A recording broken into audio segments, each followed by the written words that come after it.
Contention 1 is harms. First, the United States lags behind other countries in math and science, making us less competitive in the global market. Klein and Chancellor 2017.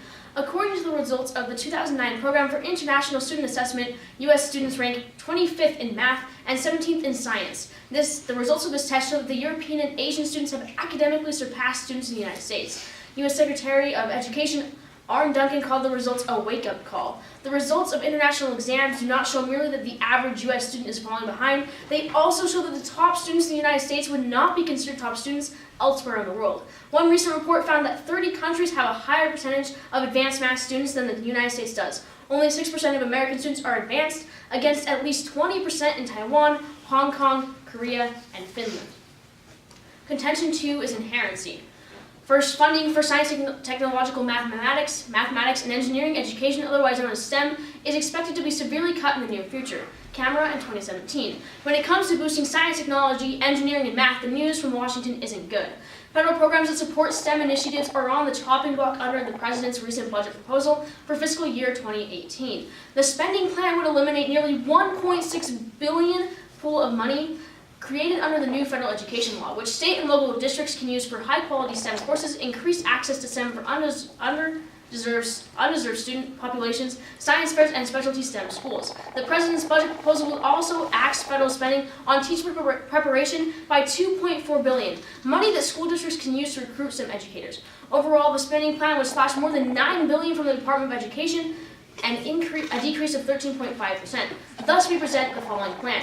The United States federal government should substantially increase its funding and regulation of science, technological, engineering, and mathematics education in elementary and secondary schools in the United States. Contention 3 is solvency. First, the federal government's commitment and funding is crucial to STEM education success. Wolf in 2017. At a Senate hearing, members stressed the importance of sustaining federal investment in the STEM education programs during a time of uncertainty for education funding.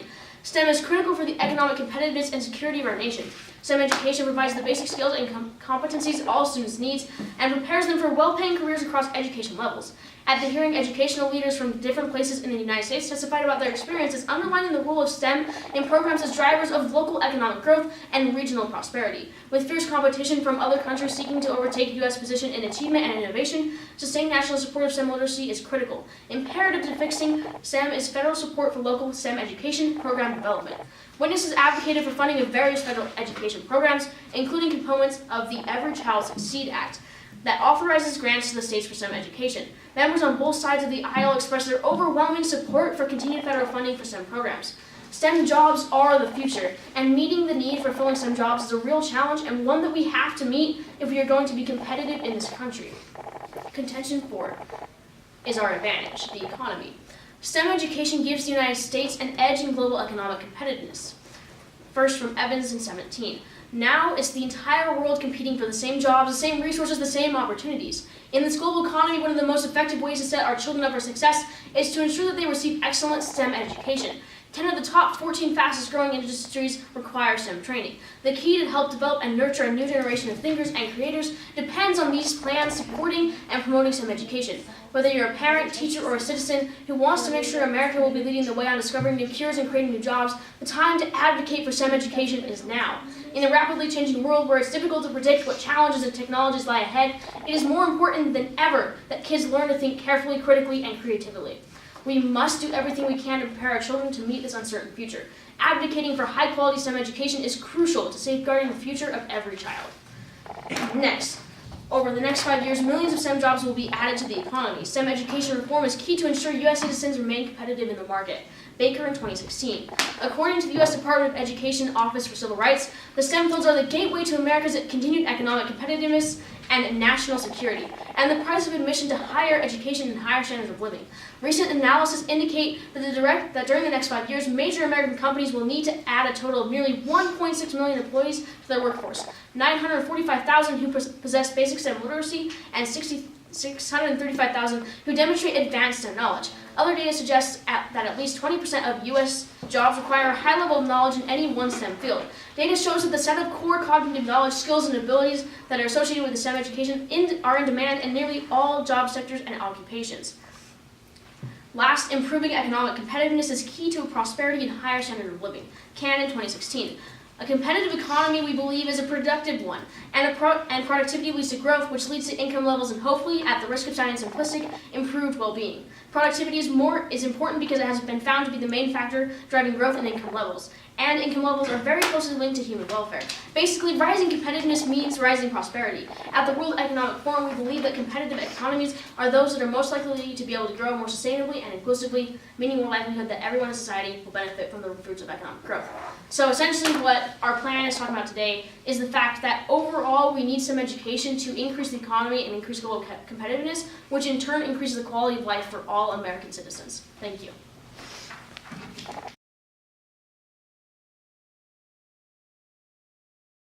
What does STEM stand for? Science, technology, engineering, and math. So why is it important? Because when we look to the current standing of jobs, 14 of the top jobs in our economy that contribute to the economy, they require a STEM education. So would you say this should be a big priority or a big problem in today's society? Yes. So in your inherency contention, you said that currently Congress was considering cutting STEM funding and education. If it's such a big problem, why would they do this? So the reason why there is a cutting happening is because of the current budget cut, which is actually aimed to balance the budget, but we need current funding now. We don't want a balanced budget in the future, we want it to happen now. Okay. So like they have priorities and they think they're going to help, but they have the wrong perspective. So in Congress, is STEM currently a priority?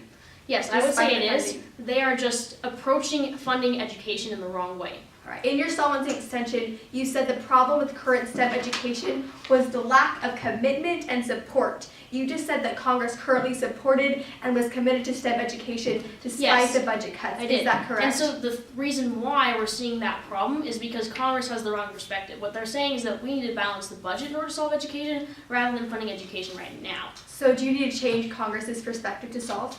No, you don't. You just need to find the funding. But did you not say that you needed a balanced budget? How are we going to solve That's the what budget? Congress is saying. Congress is saying that we need a balanced budget. But what we're saying is that we really need funding right away. Where are you going to get this funding? So we can get this funding from numerous places. You can Okay. get it by reallocating, you can get it through an increase in budget through Congress, you can get it through Thank you. Just Is lots the of things. economy currently bad now? not necessarily. We spend if you asked us to spend a bunch of money on education, it's really not that big of a deal because we do those kinds of things all the time as a nation. So the U.S. is not falling behind the economy, is that correct? No, we're currently the hegemonic power of the world, which means that we have the most economy, we have the most political Okay, capital. so why do we need your advantage of the economy then if we have the best in the world currently? Because just because we have the best economy in the world doesn't mean our economy can get better, and because the thing that we're looking at in our competitiveness advantage is specifically the quality of life. Where was your competitive advantage? That's the one about economy. Sorry. Okay, thank you. Anyway, the biggest thing that we're talking about there is that having an increase in economy increases the quality of life for U.S. citizens. Okay. But does STEM do this? STEM Yes. specifically? We have STEM now. Do we have STEM now? Yes, we do, but So why- there's not enough. There's a teacher shortage, so we have to be able to pay those teachers. This and teacher incentivize shortage, them where help. did you mention the teacher shortage? Can I have the card for that? And Yeah, why I can you get it to you after we have cross-ex. And why you get that, the Every Child Succeeds Act, doesn't that say that currently they commit and are funding STEM education? I do not believe so. It's just an act that says that every student should be able to succeed in education. But is it in place now? Yes. Thank you.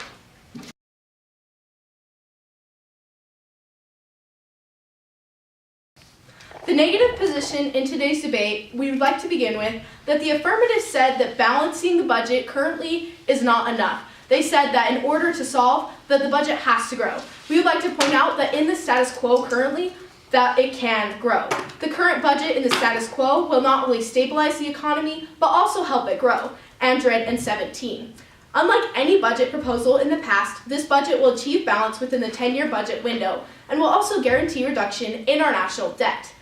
Trump's policies will not only drive down wasteful spending, but also grow the economy. The spending reductions in his budget are reflective of Trump's charge to reduce the size of federal government workforce and to create a learner, more accountable, less intrusive, and more effective government. Government agencies and departments will experience cuts, but they are sensible and rational. Trump's budget truly puts America first with a focus on protecting our citizens while reducing the tax burden on all Americans. So basically we're showing that the advantage that their plan has actually can exist in the status quo and should be turned to the negative side in today's debate to further support our disadvantage.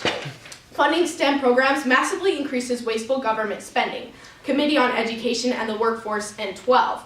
Government Accountability Office released a report on the scope and efficacy of the science, technology, engineering, and mathematics, or STEM, education programs.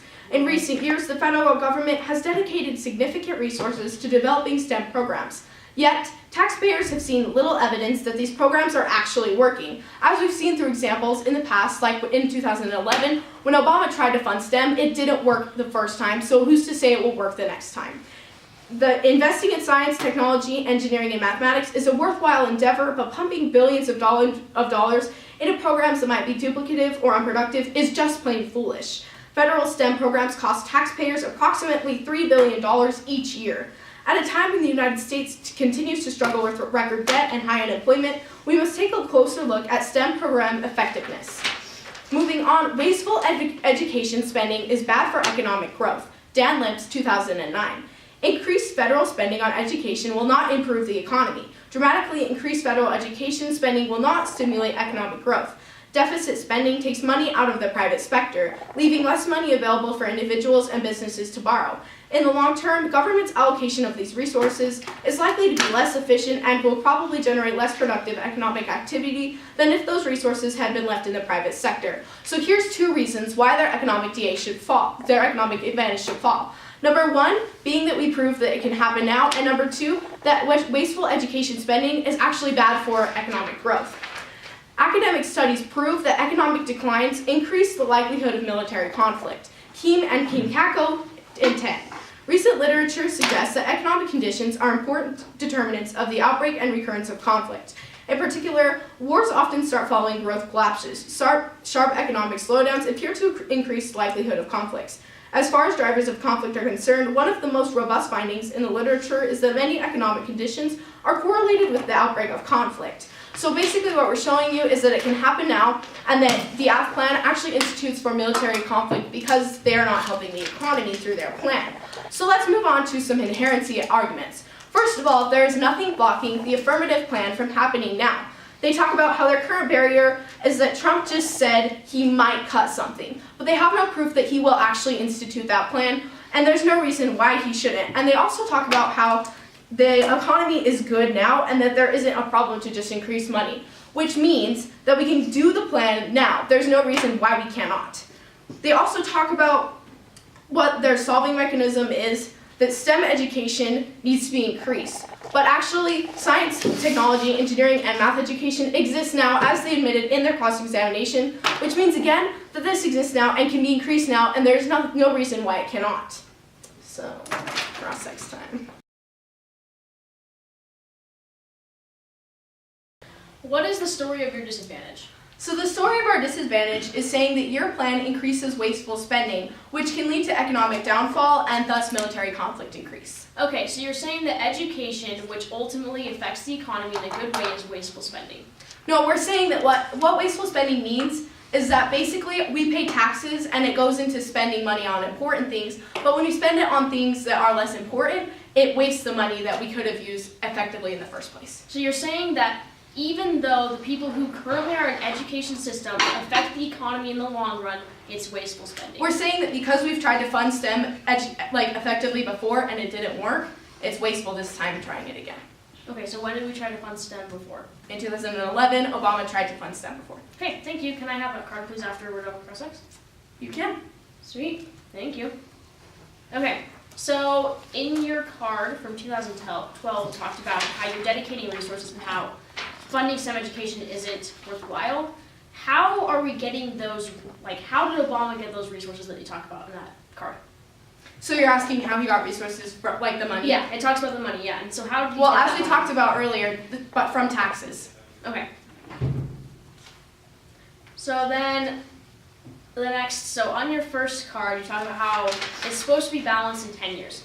So is it more worth it now to fund now or to wait to fund it later in 10 years after the economy will be destroyed and education will be ruined to fund it then when we have a balanced budget? Well, your plan assumes that you can just fund it now, but because you didn't provide us with proof as to how it would work or even if it would effectively work now, we know that in 10 years it will effectively work, which means it's a much better option to go with the negative stance. Okay, and so our solvency does not prove that? No, it doesn't. Okay. So then, we're done? Okay. So then on to your Dan Lives in 09 card, which talks about increasing spending on education. And it says that increasing spending on education will not help. So are you saying that we shouldn't fund education at all because any spending No, on it education actually doesn't says help? that wasteful education spending is bad for the economy. So how do you determine what wasteful education spending is? Well, as we talked about Because before. you're agreeing that education spending is critical, but you're making a distinction between wasteful spending. How do we know what wasteful spending is? Can you please define that for me? Wasteful spending is when it doesn't help what could already happen now. So what can already happen now? As we talk about in our inherency argument, your plan can happen now and there's no barrier. But how is that not helping what's happening now? How is our plan not helping what currently is happening? My partner can answer that in the next speech since we're out of time. Okay.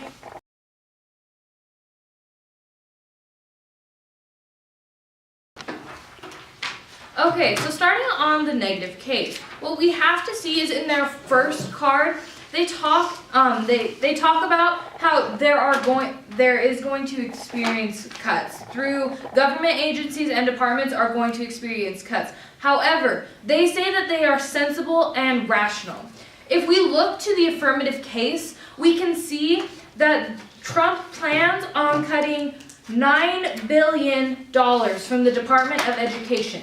This is a decrease of 13.5%.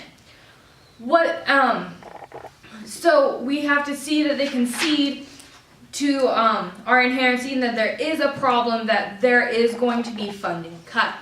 Next, on their link, they say that STEM won't help or stimulate the economy.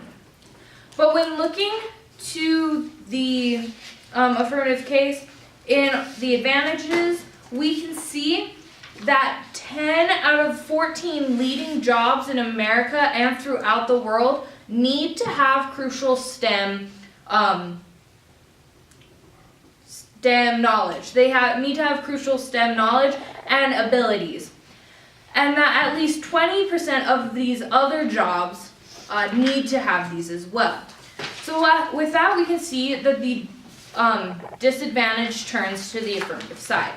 Next, on the attack against inherency, they say that there is nothing blocking our plan from happening in the status quo currently, and that there's not an inherent barrier. But if you refer to our solvency, it says that STEM is crucial for the growth in economy and in other aspects of our nation.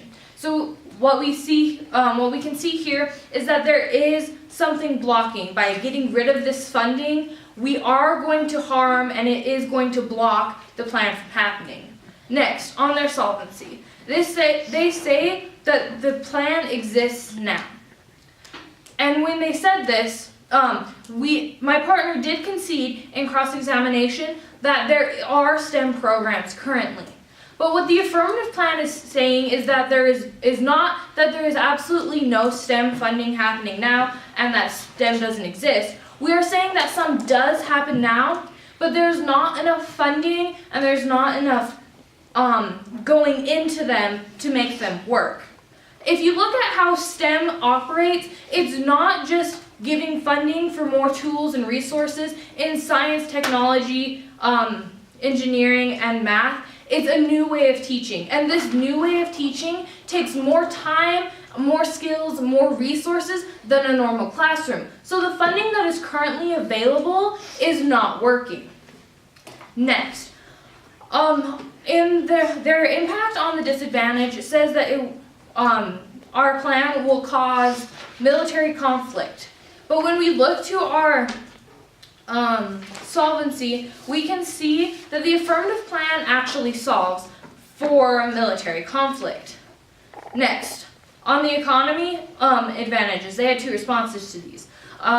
Their first was that it's already happening now, but as I have already stated, it is not for multiple reasons. And second, they say it's bad for growth. but they never give us specific reasons why. In our Evans and 17 card, we can see that 10 out of 14 jobs are going to be STEM-based in the next 5 years. And that this is key to competing for the same jobs, resources, and opportunities that we are with the rest of the world. And that 1.6 million STEM jobs will be here in the near future. And that we are key, this STEM funding is key to get a more competitive and productive society. Now, let's look at the impact calculus of the two in the round today. For the time frame, the negative impact will happen in 10 years. However, if you look to the affirmative impact, our time frame is only 5 years. This is half the time of the negative.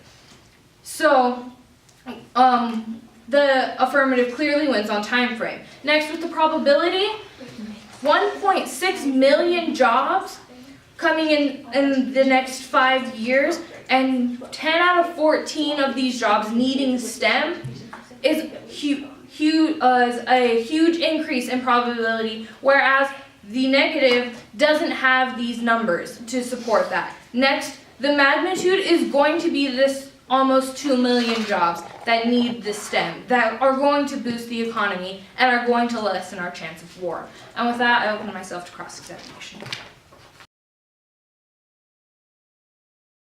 So how are you today? I'd be doing a lot better if we were funding STEM education. Okay, so explain how your case turns RDA. Okay, so we turn your disadvantage in 2 ways. First, your impact says that the plan is going to lead to more conflict, but in our solvency, we solve for that. And second, we can turn it because you concede to the fact that we are experiencing cuts and like the workforces. So, and we bring up the fact that like these cuts are not going to help. So can I have your evidence that says specifically that your plan will solve in 5 years?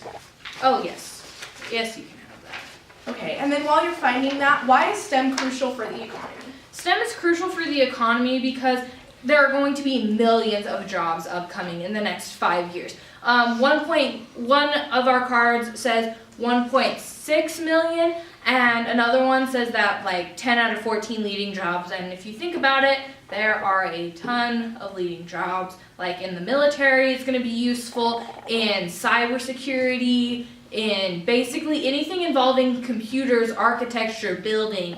Okay. So your card actually says that over the next 5 years, that millions of STEM jobs will be added. Where does that say that in 5 years your plan will solve? No, the solvency part comes in when it says that we solve. We're saying that we are solving for so the how does conflict, that make your for impact the war solve in 5 conflict. years though? Because in the next 5 years, we're going to have these jobs, and they're going to need to be filled. And if we don't have the proper STEM education, they're not going to be able to be filled, which Okay. will lead to a loss. So you said that STEM funding is not enough now, correct? Correct. Okay, you also said that we have enough, just not in the right places, correct? No, I never said that. So, but your partner did. So which stance is the affirmative taking in this speech? Okay, they're both one of the same. It's saying that there's not enough going towards STEM. There is currently funding. So if there's But, currently funding and enough funding currently, we're just putting it in the wrong places, couldn't we turn it to the right places in the status quo? Yes, but that's still going to, well, no, not in the status quo, because currently in the status quo, it's all going to military. Like, I think 55% of our budget is going to military. Do you have evidence supporting that? Common knowledge. Where only 8% is going to education. So either way, it's going to be a shift in increasing and decreasing something else. Okay, so is the app just changing how we do what is happening now? No. Okay. Explain, oh sorry, I already asked that question.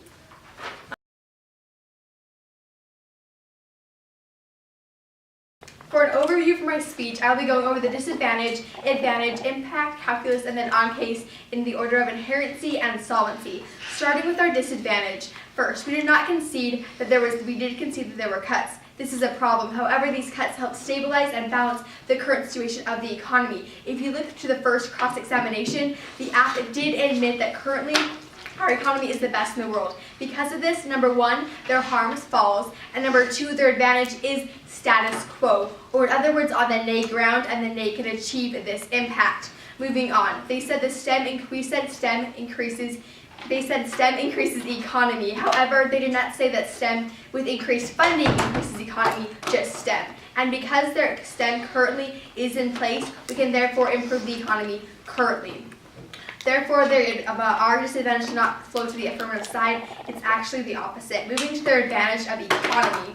If you look at their impact calculus, their time frame, this is going to fall because ours does take 10 years. However, for their full impact of STEM education, you need to start from the 1st grade and move to 12th grade. This is 12 total years. So therefore, they cannot achieve the impact of 5 years if they're dealing with 1st graders who just have had 1 year of STEM education. So then the time spectrum, we win on impact calculus. Moving on to impact. Their impact has a possible sense of solvency. They have no cards saying that if we increase funding to their X amount, we will therefore receive Y amount of better jobs and better economy growth. Because of this, this has no probability. Their probability is extraordinarily low for their impact. Also, because their impact is just STEM education in general, not increased funding dealing with STEM, we currently have the impact of better jobs and industry. And our impact of a war, therefore, is more prevalent, and we win on the impact. Even if you believe that their advantage still stands on the affirmative flow, vote nay on the fact that our impacts and time frame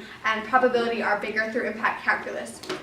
Moving on to inherency. Their current blockage is Trump's attitude. However, if you look at their Wolf 17 card, when they're first constructed, it said that currently the Senate, as well as popular opinion, was for STEM education. Because of this, we currently have commitment and liking towards STEM education, and so Congress will not cut this. They also said that currently Congress likes STEM education and they had it in their industry. However, they just weren't doing it the right way. However, this means they're just recycling ideas by just changing the way STEM education is put into place and not STEM education itself. This is what we call a minor change. A minor change is not substantial, and it is also not going to win this round. They can't just recycle ideas, and as a policymaker or as a judge, you cannot just use the same ideas over and over and expect it to win a round off of magnitude. Because this is just a minor repair in the status quo, our nay ground is defenseless and the status quo falls.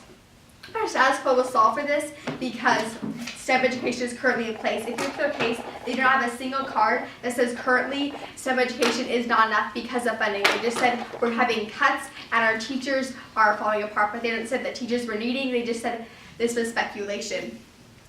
Their links are not increased funding, just STEM and current commitment. If you read their plan context, which says the United States federal government should substantially increase its funding and regulation of science, technology, engineering, and mathematics education in elementary and secondary schools in the United States. They use the word substantially in regards to regulation. Nowhere in their plan do they give specifics in how this will work, and their linkage, their solvency, as well as advantages that have to deal with specific regulations. That was the current problem in the status quo. Thank you.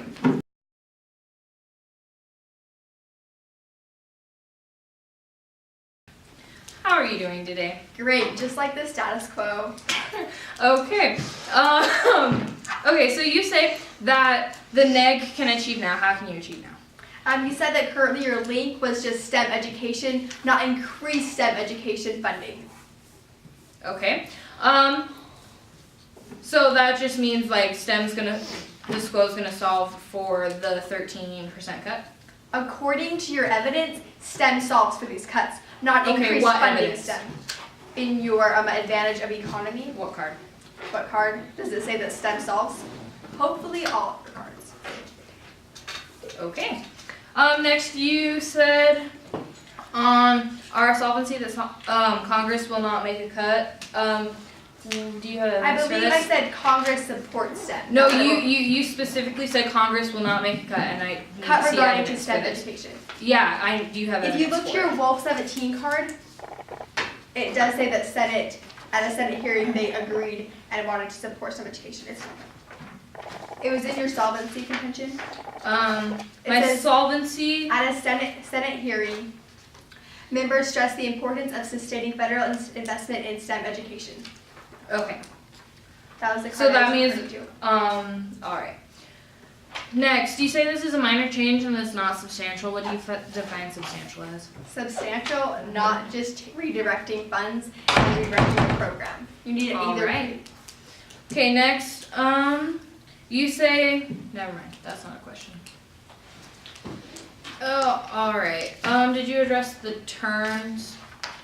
Yes, and I said we actually turn your advantage because it's happening in the status quo, which is neg ground.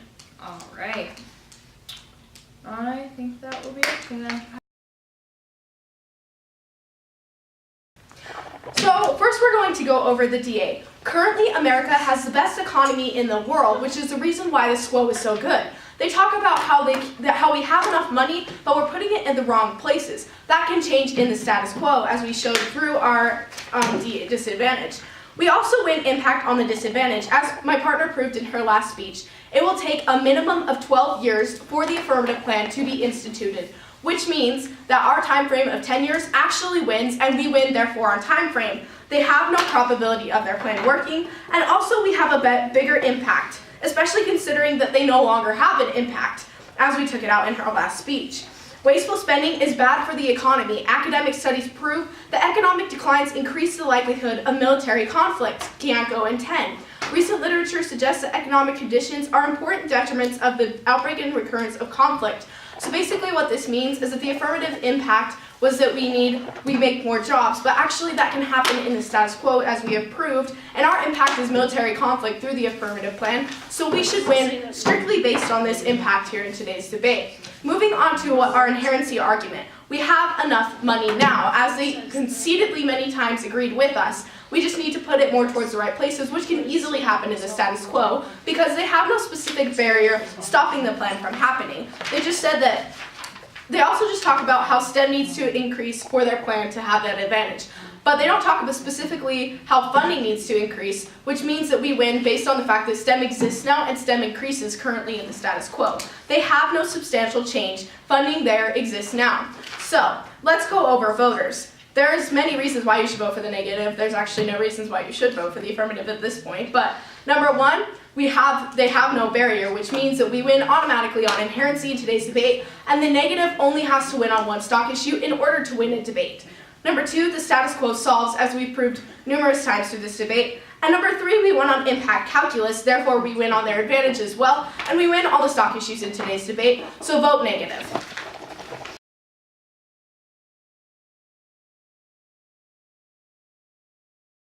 So first on the disadvantage. One of the main things that we have to look here to is that they say that the cuts are going to stabilize the economy. But what we're going to do here is we're going to look back to our impact calculus and cross-apply our magnitude.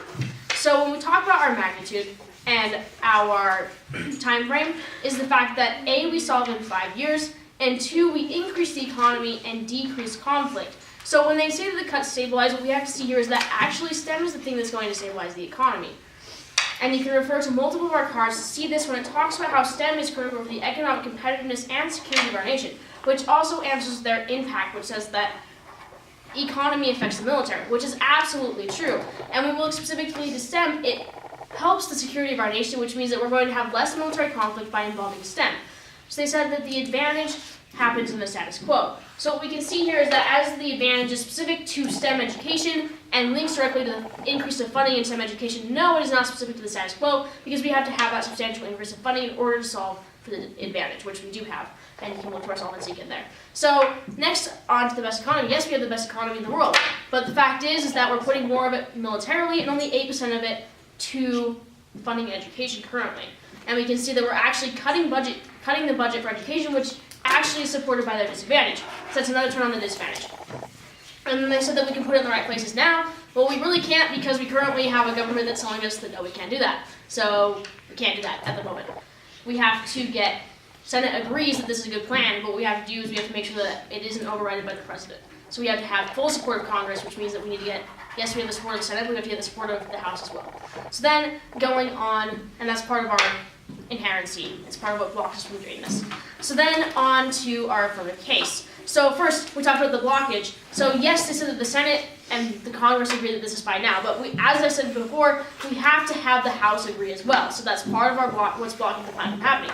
They said it's not a major change. Well, first of all, we're implementing a new idea, a new system of educating people in STEM fields. And then second, we're funding the new idea, which is the new idea is the regulation, the second is the funding, and then the funding is the funding of this new idea. They said that we're not substantial to regulation. So when you look to our plan text, it says substantially before regulation and funding, and they're connected by an and, which according to English means that we have to be substantial for both of those, not for just regulation.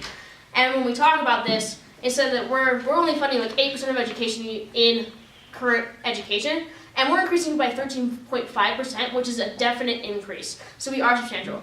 So the three main voters are going to be impact calc.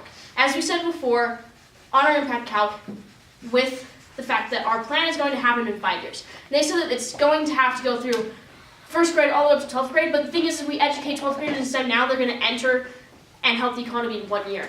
So that means that, in fact, it's only going to take 5 years, because that's really all it's going to take. So next on probability, so the probability is going to be low, but when we have specific proof that says that there's going to be 1.6 million jobs that need filled in 5 years from now, we have a very high probability of this working, because all we need now is the funding. We have the guarantee that the jobs are going to be there. We just need to be putting people into the system and give enough funding for them to have the education they need. So then on magnitude, they said that their impact is higher, but we can see again in our solvency that says that STEM is critical to the security of our nation, that we actually decrease military conflict and increase the economy based on our advantage of competition. So then, next is stock issues. We can see that based on all the other arguments they talked about the status quo and how we need to put this in the right place and how we need to have the agreement of the House, we win on all the stock issues, and we turn the disadvantages. So those are the three main voters for the round, and we have won every single one of the arguments. And because of those reasons, we have to support STEM now. Thank you.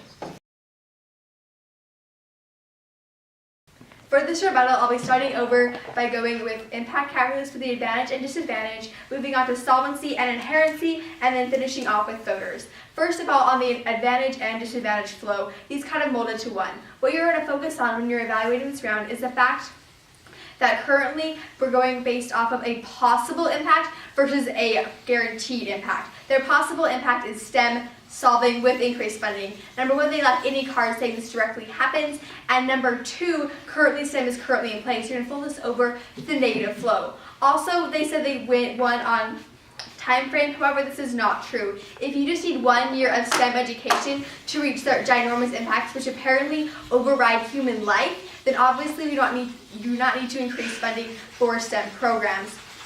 Also, moving on to inherency flow for STEM education. Their plan doesn't solve for attitude. They said that currently Trump's attitude was the main barrier in this plan. However, as they failed to address in both of their speeches, they are never once in their plan context or cards discuss solving Trump's attitude towards this. And so they might concede and say that a Senate could override Trump's current opinion. However, this could happen. This means the status quo is solving because currently the Congress and Senate support STEM education.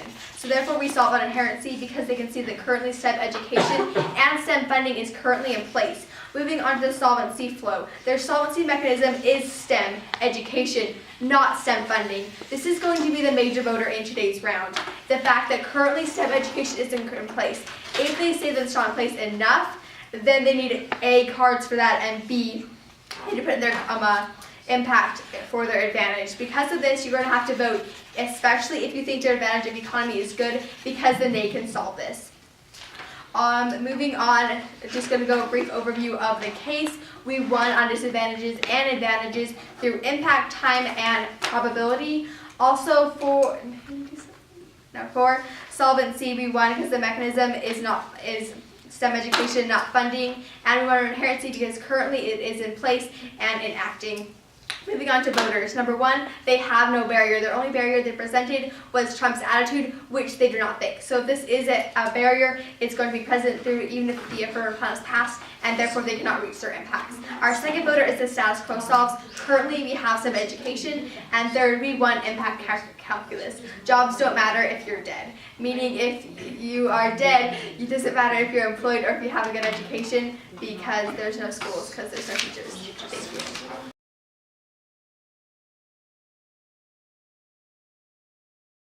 All right, so we're going to go over the affirmative, then neg arguments, then over voters. So what we have to see here is the negative keeps bringing up the fact that the affirmative isn't going to work just because we're not increasing funding as a whole, we're just shifting funding. And that the reason and that we don't link because we just say that STEM's going to solve, not the funding of STEM. But what we have to see here is in my first speech, I talked about how STEM takes more time and resources than a normal class. So increasing that funding is going to help because increasing that funding is going to solve because we need it to make these programs work. And on their, okay, next. They, in their last speech, they completely dropped their magnitude, I believe, argument. Yeah, magnitude. Probability, just kidding, probability. That says we're not making increases by substantial and that we're only shifting the funding. But what we have to see here is that my partner brought up that we are actually increasing by 13.5% the funding that is going to go to these programs. And so we are making a substantial increase. And they completely dropped this, so we have to see that this argument falls. Next, they said that we've been advocating for a barrier is Donald Trump's attitude. We never said this. We said that because of the attitude, we need the House to agree. And we've proven that the House is going to agree. Next, in our solvency, it says, at a Senate hearing, the members stressed the importance of sustaining federal investment in STEM education programs during a time of uncertainty for education funding. So that again links to say that the Senate's gonna, the House is going to agree, and that STEM funding is key to solve for these things. Okay, next. They say that our magnitude isn't gonna work because we can't guarantee it, but what our card says is that in 5 years, 1.6 million jobs are going to be there. That is definite. That is written in stone. The only thing we need to do is fill those, and we do that through STEM. They also failed to attack that my partner said in her last speech that our time frame is going to be within the 5 years. The negative keeps bringing up that this is going to have to be a K through 12 achievement, but there are already STEM programs in place, but they need to be better to fill these within the next 5 years. So by implementing these into the secondary education, within those 5 years, it only takes 4 years to graduate. So implementing this in a freshman curriculum all the way through 12th grade, that'll be 4 years. It'll fulfill it in the time frame, in our time frame. So what we have to see here is that on all of the stock issues, the affirmative team is winning. Our impact calculus outweighs theirs because our time frame, probability, and magnitude are all greater, and we need this funding. And with that, I can only see an affirmative ballot.